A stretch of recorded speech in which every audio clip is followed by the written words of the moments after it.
मेरा नाम नवाब है। मेरा नाम मुझे बहुत अच्छा लगता है। नवाब अमीर होता है।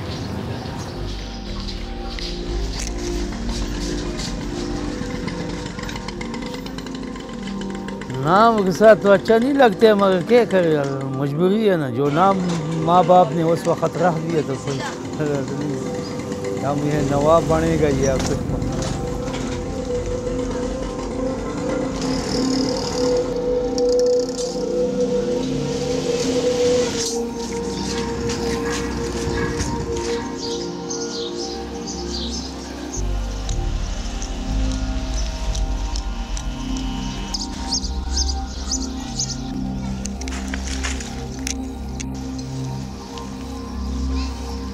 हमारे पास पैसे नहीं होते तो हम परेशान होते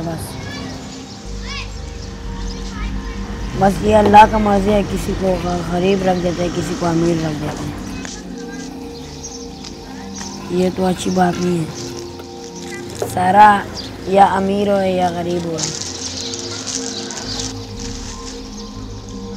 बस जब कबाड़ में पैसे हो जाता है तो रोटी खा लेता है, जब नहीं हो जाता है तो नहीं खाता है। और अमीर लोग गड़ियों में जाते हैं, हम कबाड़ चुनते हैं।